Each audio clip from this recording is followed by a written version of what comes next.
What's up, narrators? This is Mo, and I'm back with the Narratives Per Possession podcast, where we connect you to better basketball narratives. And I'm excited to be back again. And this week we have a great conversation for a team that really is like quickly gaining momentum and just being at the forefront of NBA conversation. And also, like, on a side note, I mean, this past week was St. Patrick's Day, so it just kind of worked out that, we should be talking about the Boston Celtics this week. So that is who we're talking about, and I'm welcoming back a very prominent, I'll call him an OG guest, right? He was one of the very early guests we had in the infancy of this podcast. 7 months ago, we had Mike Zakarian. So without further introduction, because we all know the great stuff he works on, let's bring Mike back up. Mike, how are you doing, sir? Oh, wait, give me a second. Yeah, we're good to go. Thanks for having me back, man. Love the early adopter. We were in early on the narratives. So I'm excited to be back, and it's been cool seeing you grow the channel out a little bit, and the guests have been awesome this year too. So excited to be a part of it. Absolutely, yeah. I didn't do thumbnails back then. Like you were here before there were thumbnails on the YouTube. Pre-thumbnail days.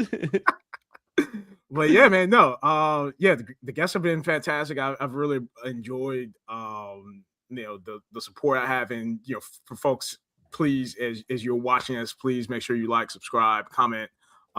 Let's have a great conversation tonight. So, no delay here.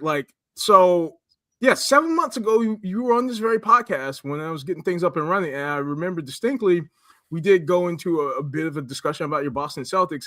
And it was fair to say, I think we both expected a pretty prominent tank job. That was just our gut feeling, because I think we had just come off of either coming off the draft or potentially the free agency period too. And so at that point, I seem to recall both Porzingis and Holiday had been traded. Obviously, Jayson Tatum tearing his Achilles. Yeah. All these things give you the intuition that the Celtics are just gonna punt this season. It's going to be a gap year, but lo and behold, we sit here at the Celtics on the 2 seed in the Eastern Conference today.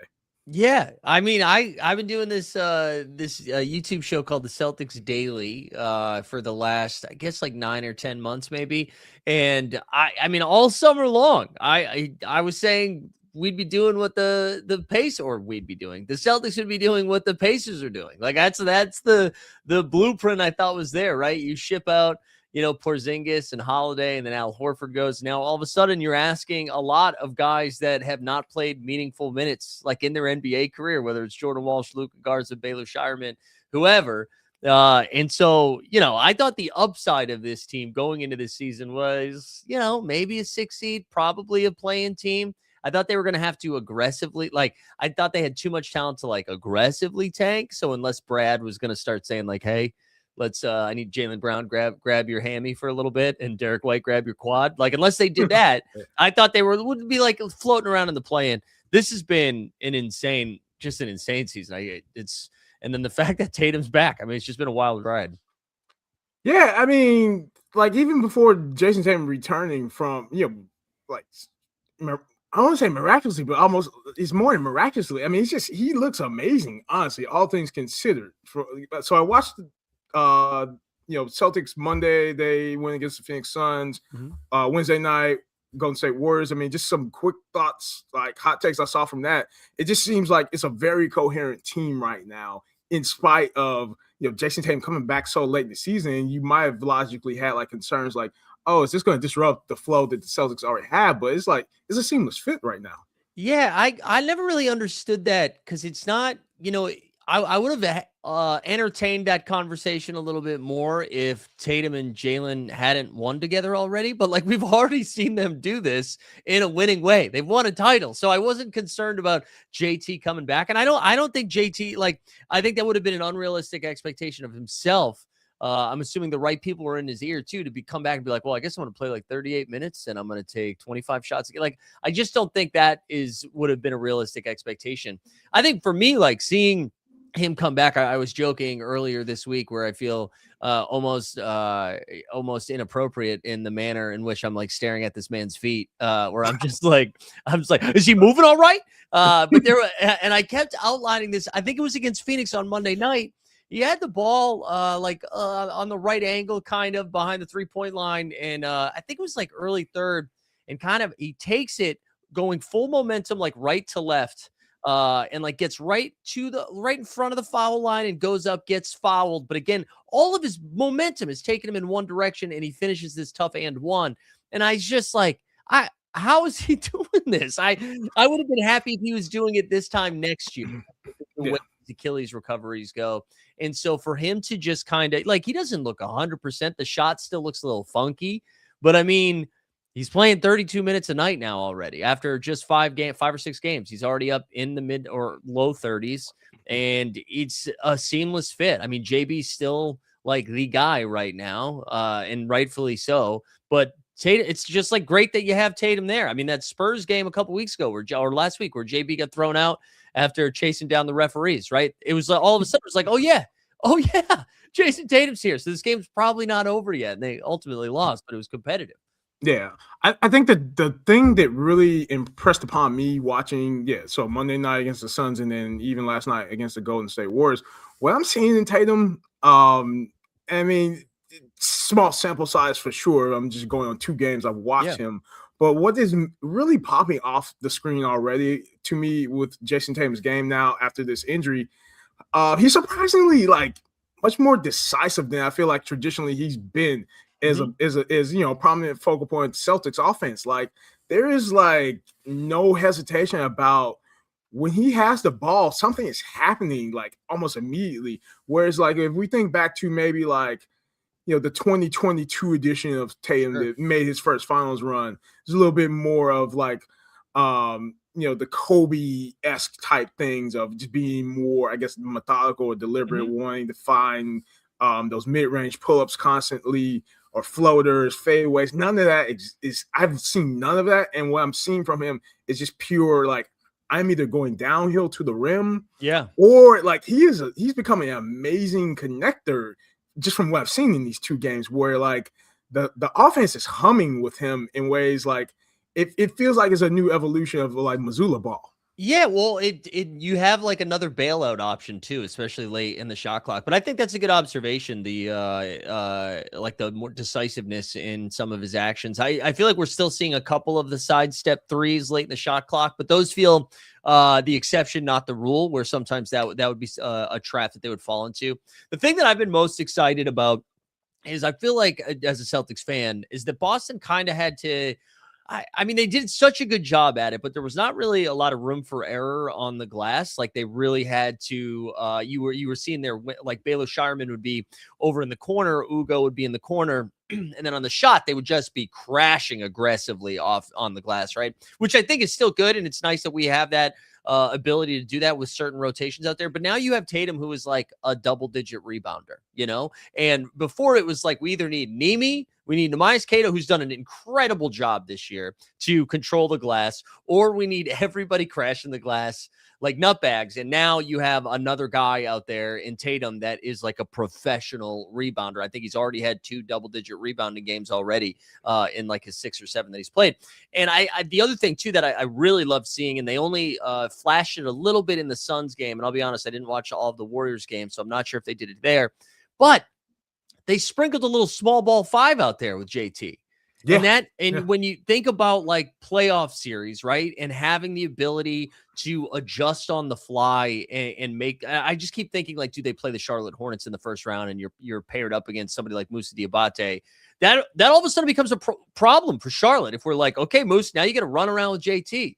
And I just love that they're now just different wrinkles, different looks that they can show you, and you're not relying on Nikola Vucevic, however he's going to look coming back from injury, and we know how he looks defensively, or like Luka Garza, which I know the Celtics fans love Luka Garza. I think it's a great story. I also think there's a reason he wasn't playing meaningful minutes the last couple of years. So like, it's nice that you have it there, but I don't want to rely on Luka in a postseason, in a playoff series, Yeah, fair take. And actually, so That really, so one of the other things that like was an observation to me, and really like watching those two games back to back, and this will lead me into like the first sort of like big picture observation, like question I have for you is, again, 7 months ago we were just kind of like concluding, oh, Celtics are tanking this year. There's no question about that. Yeah. How have the Celtics really like dismantled this tank this season? And like I asked that in the context of so many of these players that have stepped up on that roster. What would you like surmise, especially to like somebody who maybe hasn't been watching a ton of Celtics games this year? Like, how have they really pulled this roster together in a way where it's like they are not just surprised, like surprises is like the understatement. Like they are exceeding expectations on every imaginable front, I feel. Yeah, I mean, I think they have won all of the little things. Like they make no mistakes, you know? Like I was listening to Tim Legler, I think on the Bill Simmons podcast. I can't remember what podcast it was on. And he was talking about covering he said he hadn't seen the Celtics much this year on national TV, like to live commentate on the game, but was there for that Cavs game. And he was like, I've never seen a team. I mean, I'm paraphrasing too, but just like everybody knowing exactly where they're supposed to be in every single moment of the entire game, right? It just, you like limit those mistakes. We're not going to turn the ball over. We're going to beat you on the glass, which is crazy that that's what's been happening, because that if you like looked at this roster in August, September, and October, you'd be like, oh man, I'm guilty of this. I was saying this. I'm like, they're going to get cooked on the glass, right? Because you got rid of Porzingis, who is a good rebounder, Tatum, who's a great rebounder, Al Horford, a good rebounder, even Jrue Holiday, a good rebounder for a guard, and we replaced it with, again, like Josh Minot, who's now playing garbage time, or not, or he's playing tank time for the Brooklyn Nets, had like a 2-week run on this team where he was like the most important player. There was then that followed up with a 2-week run of Jordan Walsh, where other podcasts, not even just Celtics podcasts, we're talking about how Jordan Walsh was this new defensive stopper because in back-to-back games, he locked up Maxey and then Harden. And it's like, what, how, what? And now Jordan Walsh is just DNPs. Like it is crazy how everybody just seems to have bought in. They don't make mistakes. And I mean, like, credit to Joe Mazzulla and Brad Stevens. I think they have done an incredible job of identifying. It almost feels like Moneyball in the way that they're doing it, that they've identified talent that makes sense. I mean, they made Anthony Simons play defense, which has never happened in his career for a short stint. Yeah. You know, and so I think like Mazzulla gets a ton of credit, and I think they just don't make mistakes, man. The team is bought in from like player one from like Jaylen Brown to the weight room staff, you know? Absolutely. You know, there's another note I made for myself when I was watching the two games. Watching the Celtics roster, and even actually, you know, you bring up Nikola Vucevic, and I'll touch on him a bit too. You know, for anybody uninitiated, I am a Bulls fan, unfortunately, and so I've watched a lot of Nikola Vucevic. Sure. And you know, one of the things that I commented on, I was intentional when the Bulls traded him finally, way too late, by the way. You know, I made a point to watch. Like, I want to see what Nikola Vucevic is going to finally look like outside of the stink that is the Chicago Bulls, quite bluntly. And like, he is like, I think Boston Celtics Vucevic is quite different than Chicago Bulls Vucevic. And I'll explain why. But like, the thing, like, to that question of like, how have the Celtics dismantled the tank? The thing that's resonating with me after watching these two games this week, you know, we collectively, like, there's so much conversation about perhaps like, you know, dynasties may be dead in the NBA at the moment, or Sure. they may be a long time before we see a dynasty again. Dynasties may be dead, but I think the Celtics are actually what I would call like the next great NBA system. Like, yeah, and coincidentally, as they, you know, took down the Warriors, who were effectively like probably like the biggest system of the last 10 years, right? And you think before that, the Spurs, the dynasty 90s Bulls, like these sort of teams where it's like they had a phenomenon within them where like they exceeded the sum of their parts in some way. And I think that's what's happening, especially in this season and in the bigs specifically. That's what I'm seeing, because you're getting a collection of these players who, like, on their own, you have no expectation for them to do like what they're doing. Well, and Missoula was getting a lot of flack for this early on, where like Luka Garza would check in, would miss some sort of rotation, right, or do something incorrect, and then Joe, and he might have just checked in. Missoula would be like, "Sub, you're coming out," but I think that was true for everybody on the roster, 1 through 12, like no matter who it was. And that's like when you mentioned Vooch, because Vooch has been like pretty hit or miss. He had the game against the Bulls where he played pretty well. And then there was a game against Brooklyn, who like you or I could put up 14 and 10 against Brooklyn right now. Yeah. That he had a good game there. But otherwise, like Vooch has kind of been hit or miss, and they're trying to get him going. But I think there's almost this understanding that if you don't do your job, you're not going to be out there long, because we've already, especially Vooch coming in late, where he's like, hey man, we were the 2 seed before you got here. So you can't really bring an ego in. And honestly, that was more of a financial decision than a business decision. Than a team decision. Like it worked out because we could use some reinforcements down low, but we're fine. And so I think that kind of attitude is pretty helpful in that scenario.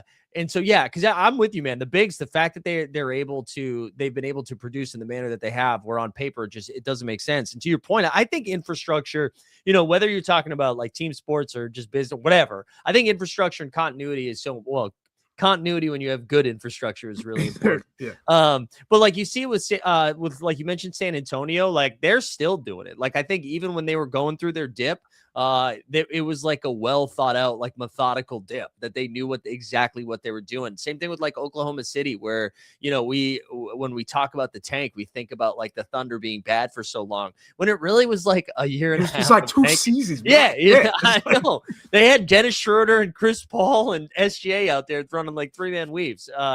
So I think that's a really sound point and I mean, on the flip side, like your Chicago Bulls, I think that's a similar thing where I wouldn't even, like, Billy Donovan can only do so much, right? And that where if you don't have like the institutional vision of where we're going, whatever, then you're just clicking buttons, you're just being like, all right, Josh Giddey, run out there. Like, what are we going to do? And I think the Celtics, to their credit, had a vision and that I did not see this year. That's for freaking sure. And they were still able to execute. And I think that everybody was bought in. Yeah. Yeah. So yeah, like with Vooch in particular, like the thing that I noticed with him. So here's the problem with, like, I'll connect the dots here. The problem with Nikola Vucevic on the Chicago Bulls, I'll say, like, just on a specific focus of like after the Bulls traded away Zach LaVine, it became like super problematic because all those shot attempts that Zach had, they almost were like earmarked to some percentage of Nikola Vucevic post-ups. And like, as much as like people perceive Nikola Vucevic to be a stretch big, I don't really consider him that, because that's really not his natural shot. And if you looked at the whole history of his shot profile, he didn't really start taking threes until like 2016. No, and he was dipping too. Like, it's not like he was on the way down. It felt like kind of a short sample size of being a stretch 5. Yeah, so like trading away Zach LaVine gave Vooch like all of a sudden additional like post-ups, mid-range, all this stuff where it's like, because he's like, I guess, the highest paid guy at that point, once you trade away Zach, like he feels entitled to that. Yeah. Like there's just a lot of stuff where like on the Bulls, like he was past his time where he needed to go. But then like I see him now on the Celtics roster, and it's just like it's night and day, because at least like from what I've seen, the minutes when he's been like effective, at least it seems like it's all just like a very focused offensive attack of like Vooch is just gonna go middle constantly, and he's either going for the seal at the rim or he's gonna pick and pop. And it's just like, it's just like straightforward now. Yeah, and they don't have really post play. Like Nimi does some stuff down low, but I wouldn't consider him like a post big. I think more of like a rim protecting type guy, where like Vooch can get down there on the block and just catch, dribble, turn, and put it up, right? Yeah. And if you do that a couple of times with the type of basketball the Celtics play, where they're flying all over the court, and you've got 1 through 5 can knock down the 3 ball, all of a sudden that makes things a little bit easier. But I'm with you. I think the Vooch thing is fun because it just feels like they're playing with house money. Like if it doesn't work, they don't like, it'd be very cool for them to work. I think for the Celtics to like fully unleash the ceiling of what could be a finals run this year, they're going to need something from Vooch. But the something is like 14 to 18 minutes, right? It's not right. It's not 26 to 30. We don't need you getting 20 and 10 like you were doing in Chicago. We need, or if he was doing that in Chicago, we need you to just be out there. We need you to be out there for like 14 minutes, give you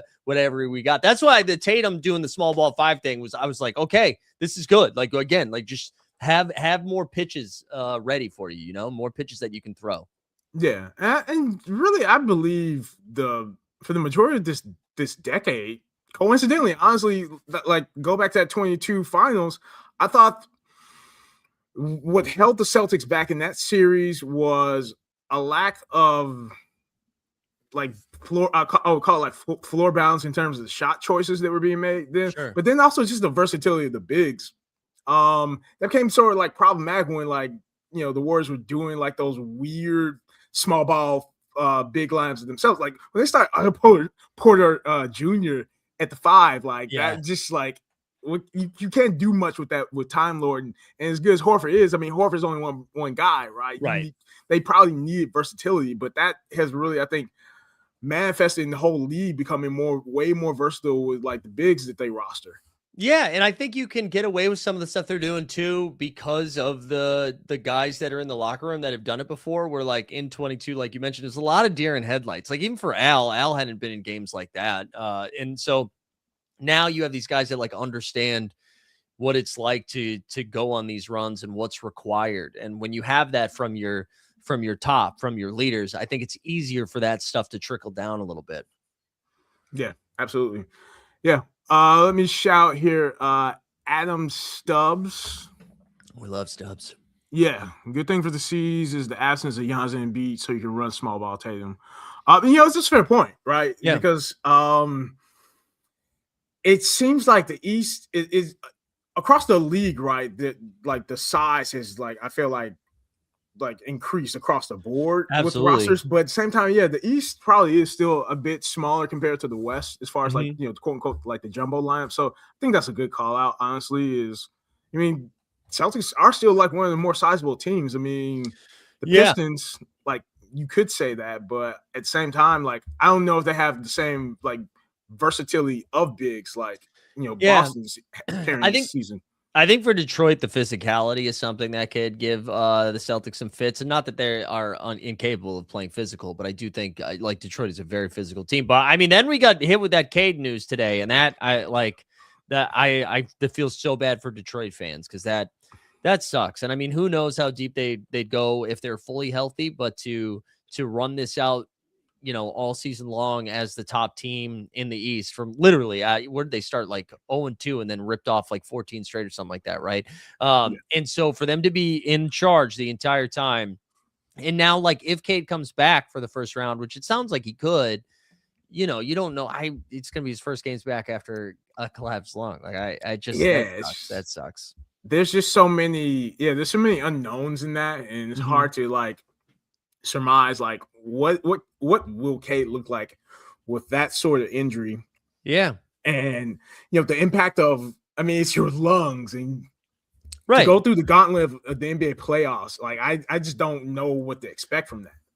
No, and all of a sudden it makes that first round a little bit more like intriguing too, like all of a sudden a team against like Atlanta who hasn't lost since like 2025 or Orlando or whoever they get in the first round, like all of a sudden that looks a little spicier. So I don't know. Adam's point though, I think that is a good call out that there's just not a ton of size and that Cleveland could be kind of an interesting matchup with Allen and Mobley when they're running up both of them. Yeah. But then they even also like the Cavs backcourt now that they have Harden.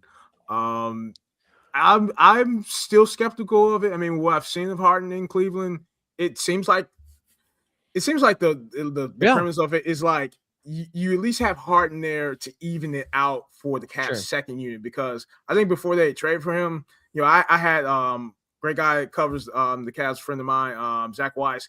He runs this account Across the Cavs, which everybody should follow on X. We were talking about that because like there's a Bulls Cavs game that we both kind of like mutually did a post game on. And I was just looking like at the Cavs, like, where is their second unit? Who's providing the scoring when Donovan's not on the floor? Yeah. I mean, I thought I think both things can be true. Where I think the Harden move made a ton of sense for Cleveland, and I also am not scared of it, only just because it is James Harden in the postseason. And until fool me once, whatever. But I do think Cleveland, getting Max Strus back, that's a pretty important deal. And he's looked good in like the limited minutes. And I think Dennis Schroeder and Keon Ellis, like a lot of the pieces are there. So if it's not going to happen now for Cleveland, I don't know when it's going to happen. And I think if there's any team, I can't imagine a team more pissed that Tatum's back than Cleveland. But yes. I mean, the East is wide open, though. Like, as confident as I feel in Boston right now, I was joking that I could see the Celtics getting to the finals, but every series going 7 games. Like, whether they're playing the Brooklyn Nets or the New York Knicks, it's going to be a 7-game series. It feels like that is the Celtics way, to be honest. When you think about the last, 5 seasons of the Celtics playoff basketball, it's just like they're always – yeah, I mean, I know I've joked about that a lot. I think almost every playoffs is like it is not a Celtics playoff series until they start goofing off on their homework. Absolutely. They need one dumb loss and then they're ready to go. Yeah. So it's like Rocky's got to be punched in the face 20 times before you can actually throw the first punch. That's right. One thought too. Because the Pistons news is quite, I mean, to put it objectively, because it is a grave news for Cade Cunningham, and certainly wish him all the best in recovering. But I mean, the gravity of the moment now for the Celtics, they already looked like they were like really repowering themselves up to be like back to contender status. But now it's just like, I feel like it's quite possible they could actually just outright be the top seed now at this point, given how these last 10, 11 games stretch out. Yeah, the combination of Tatum coming back and the Cade injury is kind of taking some of the fun out of this as a Boston fan, because the expectations, like we talked about, were on the floor, right? And I was like, oh man, this is gravy. We're gonna host a first round playoff series, and now it's kind of like a foregone conclusion. They're at least going to be a top 3 seed. But you're right, like the 1 seed's in range here. Detroit has not the toughest schedule the rest of the way, but like what is a guaranteed W now? Like right now, as I poke around, I mean, they got a comfy lead against the Wizards, but again, it's Washington. So they could absolutely catch the 1 seed. But I liked it better when we were the underdog, and now all of a sudden it's like, well, yeah, of course the Celtics are going to rip through the East. And I'm like, the Knicks are still there, man. Yeah, very much. Yeah, very much. The Celtics are in the meme territory of like, oh, you just became the most important person. Yeah, exactly. Yeah. Let's talk about. We talked about the bigs, but also there really been some outsized level ups from both. I want to touch on Peyton Pritchard and also Derek White, because Derek White also looked great this week from the games I saw. Like, what has impressed upon you, like from seeing both of them, carry a heavier offensive load, like contribute more than what they've traditionally done, sort of like is like the outlets for the Jays? Yeah, I think I've been so impressed with Derek White. If you just looked at box scores, I think it looks like he's struggling a little bit, where sometimes he's still putting up numbers, but he had a long stretch early in the season where it was like 1 for 10 from 3, 2 for 11, 3 for 4, like a lot of tough shots. And I think White is somebody that benefits a ton with Tatum coming back, because it's like, hey man, just, occasionally we'll have you run some pick and roll, knock down wide open jump shots now, and then defend your ass off, which are like White's elite at all of those things. But during this stretch without Tatum, he really was asked to carry the load a little bit more. And same thing with Pritchard. I mean, Pritchard, he's been out there playing like 35, 37 minutes a night, whether he's starting or coming off the bench, right? Like he has been asked to do a lot. And same thing, like I think you've seen some of his shooting percentages come down. And I think, again, that has more to do with, who's covering him now, because you go from like option 5 to option 2. And then you go from from second unit to first unit, like all of those things I think impact that a little bit. But I think what's been so cool about this season is for different stretches, different people have like picked up the torch. Jaylen Brown has held the torch above his head from start to finish. The season he's had this year is like truly remarkable. And he probably ends up getting first team all NBA because Cade's going to get screwed out of that now. But yeah, I think like what Pritchard and White have done both, and on both ends, like even Pritchard has become an okay defender, like for somebody at his size, like he's not, Again, it's just impressive that everybody understands their role and where they need to be on both sides of the court. But yeah, it's been so cool seeing them like pick up the torch there for short stints. I mean, even like, dude, you get like random Ugo games, you get random Jordan Walsh games, right? Like it's just seemed when the moment calls for it, Sam Hauser goes, 7 for 9 from 3. It's just really impressive how night in. I mean, JB every single night, but for the others, it's kind of like, somebody always steps up, and they've been. And again, you like at the beginning of the season, it all felt small sample size. I'm like, there's no way they can do this all year, and they've done this all year. It's crazy.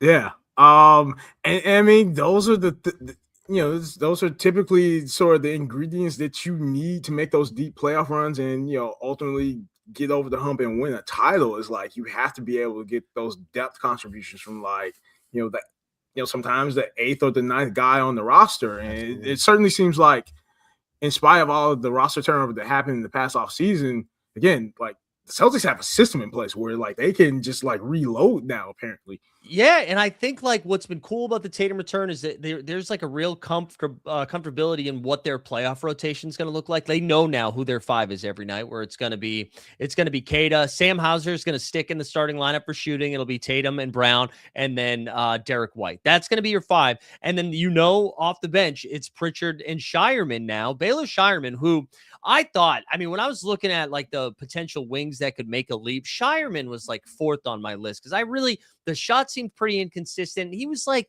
an okay playmaker. I don't remember him standing out defensively in any of the minutes that he got, or even in like the summer league stints that he had.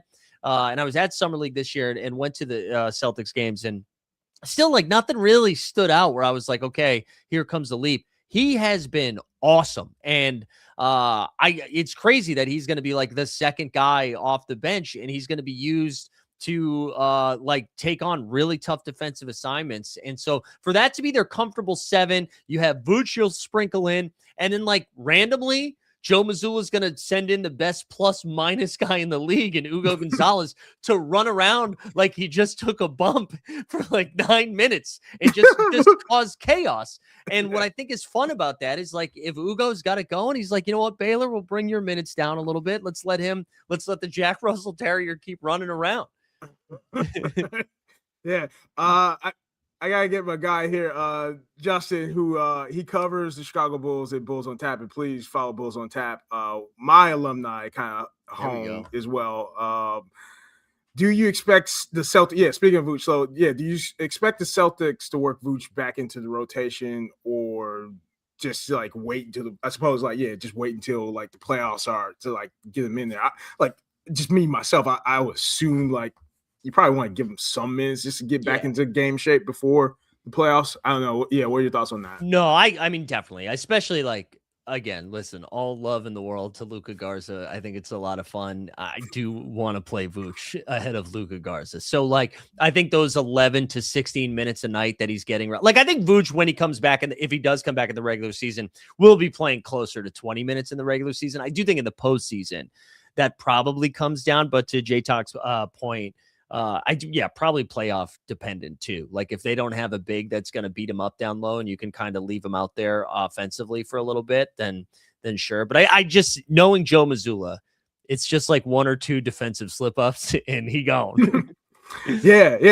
You can see that, which I respect that a lot about Joe Mazzulla. He doesn't play around with the defense, and that, like, I think he's smart enough to know that, like, you ain't winning NBA championships if you don't like play defense, and so everybody's got to be bought in. Mm-hmm. It seems like it's non-negotiable, which certainly that's what a winning NBA coach should make it be about. Is like everybody has to play defense, and I would suspect. I mean, Joe Mazzulla knows a lot of basketball, and I would say even going back to like Bulls Vooch. Like so much about like when Vooch is effective, it is completely matchup dependent because he's never like I shouldn't say never, but I should say at least in the history of watching him in a Bulls uniform, Vooch's ability to like have a major game or impact on the game really boiled down to like, was he able to have a mismatch? Point blank. Right. Like Vooch wasn't going head to head against Embiid and dropping like 30 or 40 or something. Like, I mean, I think again, like I know he's only played a handful of games, but the 2 games that Vooch played well, It was against Chicago, which doesn't really have an interior presence, and it No. was against Brooklyn, which also, like on paper, it does, but they don't have an interior presence anymore either. And those are the only 2 times he's cooked. So I kind of agree that I think there are certain matchups. But again, if it's like second unit, if you're going up against a second unit big, that's, a completely different assignment than when you're going up against a starting five. So I think there are scenarios like he will have a moment if they go on a long postseason run. I'm sure he has a game or two where it's like, oh, that was the Vooch game. Yeah. And I think also the benefit of what Boston can, like how Boston can really like keep Vooch on like a positive impact path is, again, it goes back to Joe Mazzulla in the defense. To be perfectly blunt from a Bulls perspective, the problem with Nikola Vucevic's defense, like he does not have a strong defensive reputation. Right. To be fair, the Bulls front office has never really put like competent point of attack in front of Vooch ever since like Lonzo Ball went down. I mean, they had a bit of it with Alex Caruso, but you trade Alex Caruso straight off of Josh Giddey. So, like, well, you never know. Patrick Williams is still coming along, Yeah, he's only 25 and he still has like a bajillion more million of that contract. It's crazy. Yeah, it's I could go on a soapbox forever about this, but we don't need to talk about that sad organization. Yeah, no, great question. Thank you for that, Justin. So actually let's talk about Jaylen Brown, because that is like he has put together a fine season for himself. I would be curious where you stand on this aspect of like what's the prominent talking point of Jaylen Brown, which is like the MVP race, and certainly there's a lot of like shouldering the load he's done where like it's reasonable where he gets pulled into that conversation. Like first question, do you view Jaylen Brown as an MVP candidate? And if you do, like what case would you make for that? I'll tell you what, if this was like mid 90s, there's probably a case that Jaylen Brown wins MVP. But I think we've all learned from that year MJ didn't get it that we're not going to do that anymore. And like we're just because SGA won it last year doesn't mean he can't win it again this year. I think like, listen, you're going to have a top five. You have to have, like 5 guys receive votes, right? There's like first through fifth, I think. Yeah. He belongs in that conversation. I think it's probably irresponsible to make a case that he deserves it more than Shai Gilgeous-Alexander. And I get it. Like, oh, well, the expectations weren't lower. I mean, we're lower for Jaylen Brown and the Celtics. The supporting cast is better for OKC. Whatever. What we've seen Shai do this for now, like 2 straight seasons, is incredible. And he's on the best team in the league. And yes, he has a better supporting cast, but his supporting cast doesn't play. Like J-Dub hasn't played. Chet plays every other week. Isaiah Hartenstein plays 19 minutes a night, and then the guys don't play. So it has to be SGA. But I do think Jaylen Brown is like right there in that 4-5 convo. Like I think Jokic is still ahead of him, even though Denver's been struggling. But then I mean, like after, and like Wemby is right there too. But after you get through those 3, I mean, if you told me you're like, whoa, I got Luka next, or I got JB next, or I got Ant next, or Cade next, like I think all of those are in the same tier for me, anyways. For me, because I mean, again, they might end up being the best team in the East, but for now, the second best team in the Eastern Conference with a watered down roster. And he's been, 5th in the league in scoring, basically from start to finish. He's almost at 29 points a game. He's also taking on the tougher defensive assignment almost every night. Like he believes he's the best player on the floor every time out there. He's awesome. And it's been a joy to root for him. Like it's been really cool seeing him do this. And it's funny, the dialogue around it is so interesting because they're like, the idea that he has been sacrificing, right? And then they talk about how like Tatum's going to come back and that like holds him back.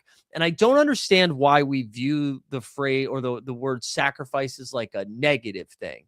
Like it used to be like, oh, Ray Allen sacrificed so much to make sure they won a title when he came to Boston, right? I think that's almost more impressive that he's like, okay, I need to do what's best for the team, not what's best for me. And I'm sure Tatum similarly could put up 35 and 14 if that's what he wanted to do, but they're trying to win games. And it's just the dialogue's so weird that it comes from like a negative. The word sacrifice is like negative, where it's like, no, man, yeah, it's cool that he's gotten to like steer the ship this year and he's been awesome and they've been successful doing it. They have a better shot at winning the title with Tatum. Like, of course, I don't know why it's a bad thing. Yeah, and this is a thought that just popped in my head too. I mean, I mentioned like my impressions of Jayson Tatum now, watching him post Achilles injury. He's playing with like such a much more prominent, decisive, I suppose, like force in his game. And I have to think having perhaps, just for all the games they sat on the sideline watching the team, watching Tatum. Perhaps that's also like influencing that decisiveness where he knows like he doesn't really need to be like the guy anymore. Right. And I don't mean that disrespectfully at all, but I mean, I think like intellectually, I think he understands like I got Jaylen Brown who's ready for like a 40 ball at any given point in time. Right. This is what the team needs. This is what they need is me to attack, knock down some shots, rebound the ball, defend. Like that's what because I know JB's got the keys to the car right now, like we've seen it for almost like 75, 80 games now where Jaylen Brown can get to whatever spot he wants against whatever defender and make the tough shot, make the right decision. And we'll still yell about sloppy turnovers at some point. But like, yeah, I think that's a great observation of just Tatum just recognizing being like, okay, this is what we need right now to win, Absolutely. Yeah. And one of the things that I noticed too, actually, especially last night, like it all kind of came together to me. There's something cool about the Celtics offense right now where like I hesitate to call or like sort of project that Tatum might be evolving to like a point guard because I feel like that's somewhat reductive, but really like he's becoming a focal point for the offense in a way that it's not so much point because it's not like he's not really setting up an offense, but he's bringing a different type of gravity where it's like it is not usage based. That's the way I could like. It's not about him having the ball. It's about him like forcing a defense to make decisions they don't want to make, and then capitalizing on the advantages that come from that. That's why I see him. No, I think we were starting to see a little bit of that last year. We're seeing a lot more like point forward, if you will. But you're right. It feels more decision based right now than I don't want to say offensive based because of course it's offensive based, but it feels more facilitator right now. Yeah. And it's only it just makes everybody's job so much easier. The shots are only going to get cleaner for everybody else because of his arrival, especially as teams start seeing him perform at a high level. Like maybe there was some concern that he wasn't going to be able to perform at a high level when he came back, but now we've seen it. We've seen him. I just can't believe how he's playing right now. Like I thought we were going to see like 18 to 24 minutes for like a month. And then maybe when they got to the postseason, he'd be playing like 27 minutes. The fact that he's over 30 right now, I'm blown away by it. Yeah. You would assume like some level of a minutes restriction. Yeah. Like, slowly ramping up, but that's not the case at all. Like he's like back in it, like he never tore anything. It's crazy. It really is crazy. Yeah, but and then with that decisiveness as well. I don't know if this was the case before Tatum came back, but maybe it's already there, and like it's something again. Maybe Tatum's been paying attention to. There's just this one little nuance, wonky thing that I noticed, especially last night, but again in Monday as well. When people watch the Celtics for the remainder of however they go this season, there is a geometry about how the Celtics are making passes right now, which I find to be like very aesthetically pleasing. Where like, everybody, like I feel like every NBA team has their version of how they want to do drive and kick to, spray out to the corners or find the open shooter. There's a way where the Celtics are doing it where it's like it's always in stride. Like there isn't like there isn't some hezzy with it. There isn't like a jump pass or like nobody's doing scoop around stuff at all. It's like it's all like straight lines to the basket, and they're still getting it off. It's almost like it really is like an NFL quarterback running an RPO, basically. Yeah. But it's like it's all in fluid. And I think that's something I see where it's like I think that's a nice that's a nice unguardable, borderline unguardable action because you can never really commit to that. No, and I mean, I think that's like what we were saying earlier. Like they just, I think they're winning the things like that. Like that is what has made them so impressive this year. Is like they don't make they don't make mistakes in that area. They're not throwing the ball out of bounds. They're not getting weird with it. They're just everybody knows their assignment, and they're like, okay, this is the pass that I make here. And I feel like it's just Jaylen Brown and Derek White are the only two. Not Derek White, Jaylen Brown and Peyton Pritchard are the only two. Like you get down on the shot clock, we're going to get a little funky and just try to get a shot off. But for the most part, Sam Hauser's catching and shooting, like Baylor Shireman, he's done a better job attacking. He's not really attacking the rim, but like attacking and kicking. It's a lot of that. Like Ugo, same thing. And it's like they got these cookie cutter guys where like you take one of them out, the next one comes in and he does the exact same thing the guy before him did. And I think that's just like credit Mazzulla because I haven't been a fan of Mazzulla. I really enjoy him.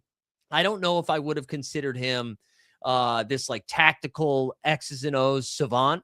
At what he's done this year, I mean, is just remarkable. Like again, they don't turn it over. They defend their ass off. They're undersized and they still win the rebounding matchup every night. Like it's just, and like you were just outlining the designs of the passes and how everything just seems to be so methodical. Or you said the geometry of it all. I think that's that's a good word for it. But Mazzulla's, man, he's just like I don't know how many people went into the season being like, who's probably like top 3 coach of the year? Joe Mazzulla.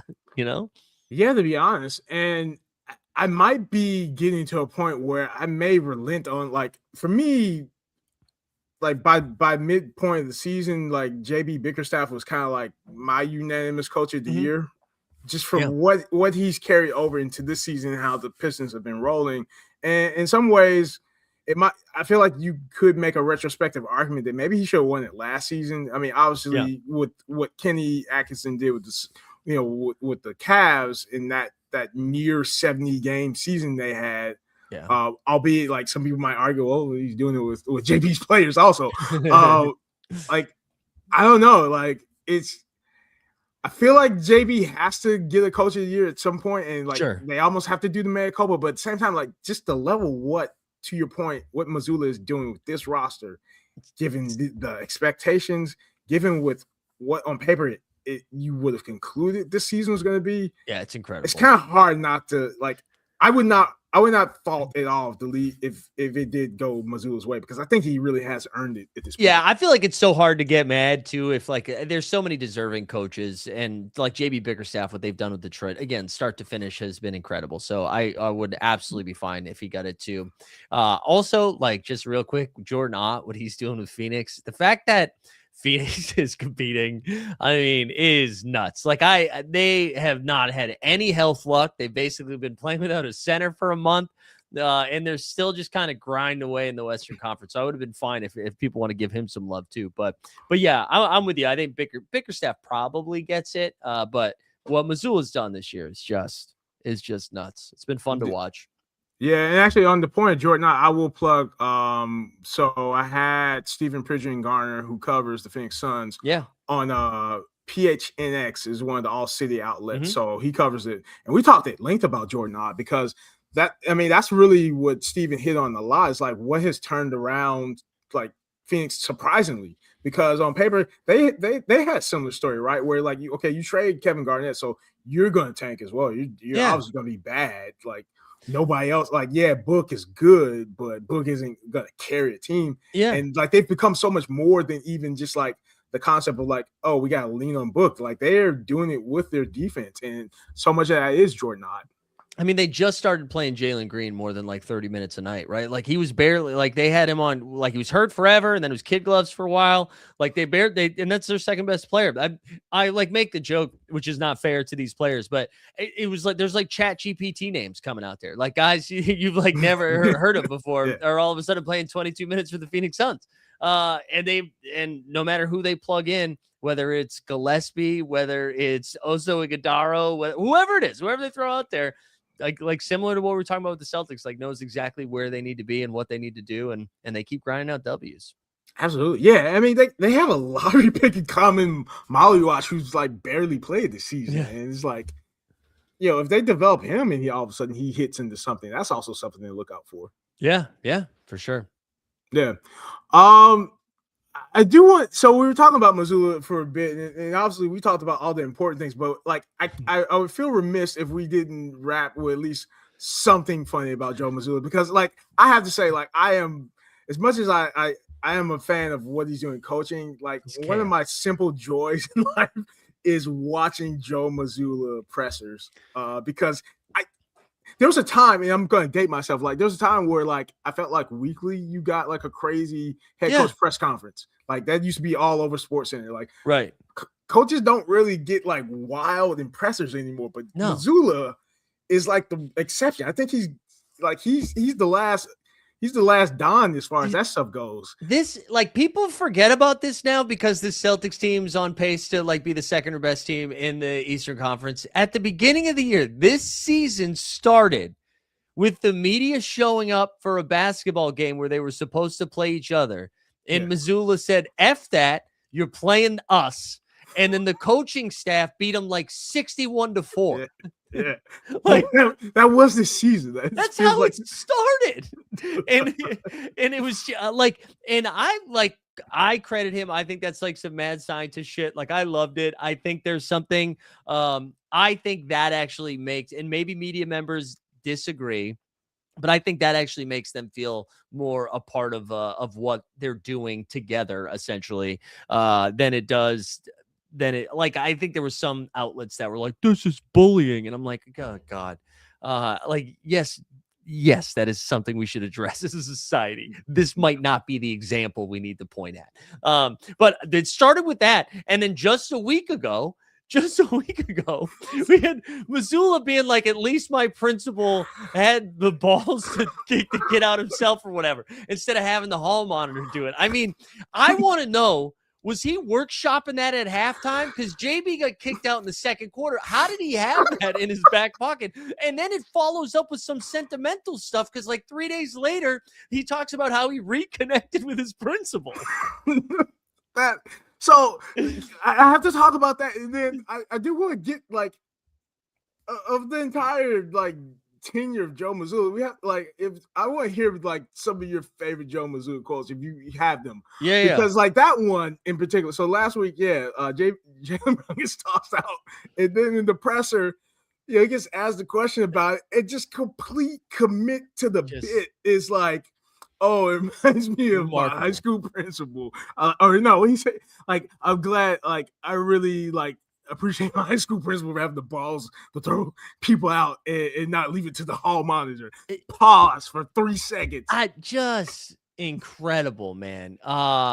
He also had like there's something about his timing too. Like you mentioned the pause. Like there's something about his timing that is really funny too, where it's almost like an Eric Andre sketch in the way that, he's like holding the camera a little bit longer and you just like, you don't know what he's going to say next. It just feels like chaos.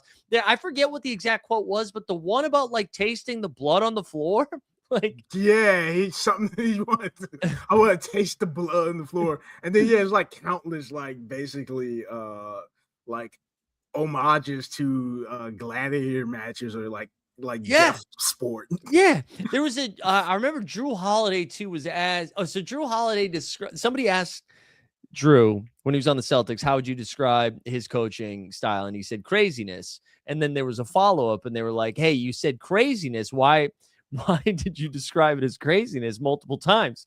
And Jrue said, because he's crazy. If anybody knows Joe Missoula, that's pretty much it. He's crazy. And like that to me was maybe my favorite. Like, I know it's not a Missoula quote, but just like the description of him is so good. And then you hear like other stuff where he like traveled up to Colorado just to hang out with Derek White for a weekend. And like, and I know we laugh at a lot of it, but I really do think there's some like mad scientist stuff to like his leadership development and community building that he's bringing.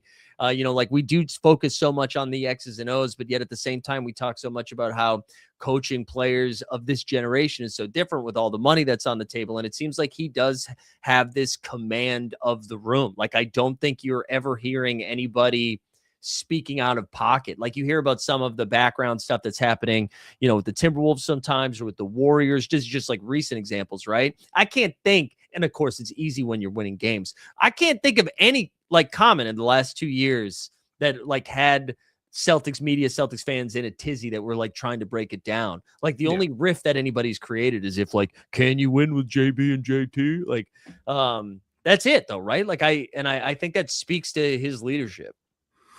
Yeah. There certainly is a method to the madness dynamic with him. And I really can't think of another professional sports head coach of any kind right now where it's like, if I see the clip on my timeline, I'm stopping what I'm doing. I'm going to listen to it because there's a good chance like he's going to say something so wild. I'm just going to like watch it for 10 minutes straight. What was the one like 2 weeks ago before Tatum came back and somebody asked how he's progressing and he just mean mugged him until somebody asked another question. Yeah, he just completely like non-comment, like dissociated. He stared at the ceiling and just next question. Yeah, wild. Just a wild human being. Yeah, like I bet Joe Mazzulla has a tight 15. Like yeah. And I bet it's probably bad too. Like it's probably not good, but it's one of those things where like no one's comfortable enough telling him, "Hey man, you don't need to do this." Like, but he's like, "No, I'm gonna do it." I bet you're right. I bet he does have a tight 15. It's probably on par with like when Tom Green would try to do stand up. Pure performance art, not coherent. That's said great. It all.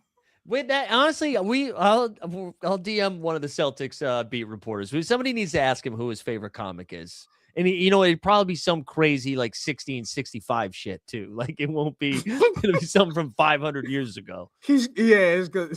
Just Sir Thomas Monroe. It'll be somebody like, what?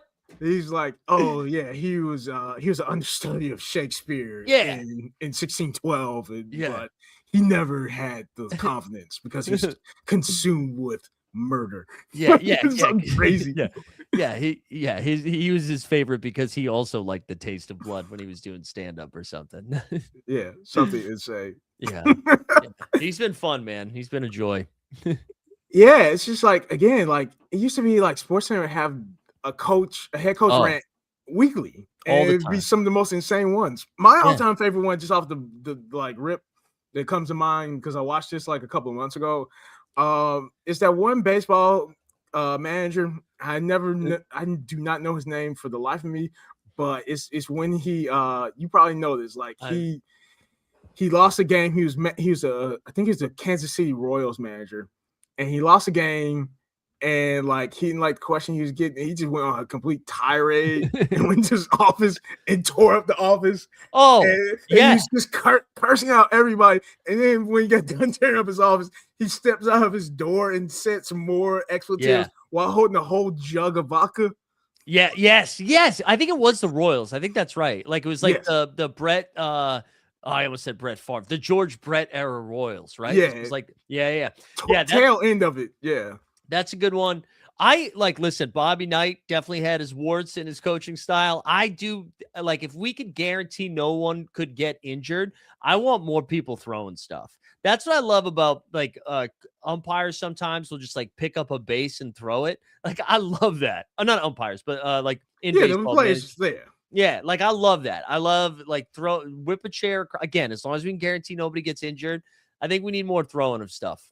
Yeah, I mean, baseball is like, I feel like it has not aged well as a TV sport, like the older I get. But the last thing I do really enjoy if I do watch a baseball game is the hope that like some insane kind of like bench clearing scuffle is going to happen, because like that's still pretty good. Like, you know what I think it is too? The amount of space, well, I think when in basketball, you're on top of each other. So like I feel like the fights get broken up pretty quickly, but in baseball, you got to run like 25, 35 yards just to get involved. And it's only like what usually is home plate. You got the base umpires, like there's not like, they just can't cover all that ground. And you get a whole dugout just out there. It gets crazy quick out. Like, that's probably one of the last things I truly enjoy about watching Yeah. baseball on TV is like if they just get nuts. Like there's that one the White Sox when they still had Tim Anderson, he got clocked. Oh my God, yeah, he got Tim Anderson. Like I saw a breakdown of this where his stats were like just terrible after he got knocked out. That was the end of his White Sox career. Yeah, point blank. That's a tough one. And then we had the Jose Bautista one too, right? Wasn't that was that a playoff one with Odor? I think it was Blue Jays and Rangers, and I think those two guys got into it. That was a good one. Yeah. Yeah, I could, good tangent. I could riff, yes, perfect tangent. Yeah, and it's because it's almost baseball season, so I'm starting to think about that again. Yeah. But Mike, I have enjoyed having you back on, and of course, look forward to having you talk more. We'll have to get some more episodes lined up, man. But yeah, thank you for coming on tonight. Dude, anytime, man. It's been cool seeing the platform grow for you a little bit in the last year or two. The content's great, man. So I appreciate you. Again, it was nice to be an early adopter and then come back as you blossomed. But no, I appreciate you having me on, man. Absolutely. Before we get out here, man, plug away. I know you are also like the hardest working man in all of basketball and comedy, as far as I know. You just keep throwing stuff against the wall. We see what sticks. Yeah. I host a daily show called the NBA Bit Monday through Friday at 9 a.m. Go check that out. And then the Celtics Daily, which I referenced to. Those are just kind of like quick hitters every day. And then, I mentioned to you beforehand, I started doing some writing this year. Well, it's really geared to if you're like a fantasy hooper, if you're in the fantasy basketball streets. It's called Bagel with Locks. It's a free Substack. We just kind of get you ready for the basketball slate that upcoming day. So yeah, we got to keep the wheel turning, Good stuff, man. Well, yeah, everybody, please hit up all that wonderful content that Mike has out there. Like, subscribe, follow, the whole nine. And love having you on, Mike. So we'll definitely have you back. And I will just say, if you like this, please make sure you like, subscribe, leave a comment on this fine video. Please subscribe to Nearest Per Possession here on YouTube. And then also, if you're on Twitch, appreciate anybody out there tonight on Twitch. Please follow that channel as well. And with that, I will, sign us out here. Thanks, Mike. Thanks, everybody. Guys. Be good. Until next time.